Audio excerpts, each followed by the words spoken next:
ஆண்டவராகிய இயேசு கிறிஸ்துவினை நாம் மைப்படுவதாக இந்த நாளில் உங்கள் யாவரையும் பார்ப்பதில் மிகுந்த சந்தோஷம். நாட்கள் ரொம்ப சீக்கிரம் ஓடிட்டுருக்கு. இப்போ தான் ஆரம்பித்தது போல் இருந்தது.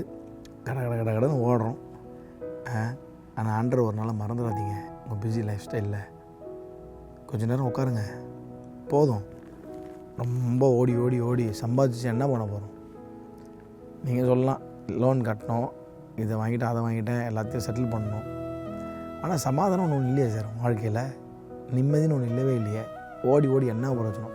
உங்கள் ஃபேமிலிக்காக கஷ்டப்படுறீங்க, உங்கள் வேலைக்காக கஷ்டப்படுறீங்க, ஆனால் பீஸ் இல்லையே சார். அந்த சமாதானம் வேணுமா? இந்த காலை வேளையில் நான் சமாதானத்தை இழந்துட்டேன். சமாதானம் தொலைஞ்சு போய் எத்தனையோ வருஷம் ஆச்சு. ஏதோ நல்லா இருக்கிறது போல் நடிக்கிறேன். என் மனைவிக்கிட்ட, என் புருஷன்கிட்ட, என் பிள்ளைங்கிட்ட, சர்ச்சிலையும் போனாலும் உட்கார முடியல. ஏதோ ஒன்று இழந்துட்டேன் சார். என் ஃபோக்கஸ்லாம் மாறிடுச்சு சார் அப்படின்னு ஒரு வேளை கவலையோடு இந்த கால வேளையில் சத்தத்தை கேட்டுக்கொண்டிருக்கிறாயோ. யோவான் 14 ஆண்டவராகிய இயேசு கிறிஸ்து மிக அழகாக ஒரு வார்த்தையை சொல்லுகிறார். உங்கள் இருதயம் கலங்காமலும் பயப்படாமலும் இருப்பதாக. It's okay. போதும். ரொம்ப பிஸியாக ஓடிட்டுருக்கிறீங்க. Take a pass.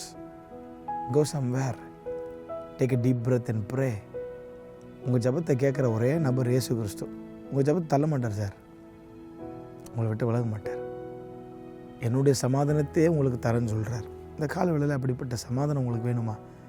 இருக்கிற இடத்துலேருந்து நீங்கள் கரங்களை உயர்த்தி இந்த காலவேளையில், ஆண்டவரே, இந்த வசனத்தின்படியே உங்களுடைய சமாதானத்தை எனக்கு தாரும், என்னை அழகு செய்யப்பான்னு நீங்கள் கேட்கும் போது பூரண சமாதானத்தால் உங்கள் இருதயத்தை நிரப்புவதற்கு அவர் போதுமானவர் இருக்கிறார். பலம் தருவார், உற்சாகப்படுத்துவார். பயப்படாமல் ஓடுங்க. கர்த்தர் தாமே உங்களை அவரை ஆசீர்வதிப்பாராக.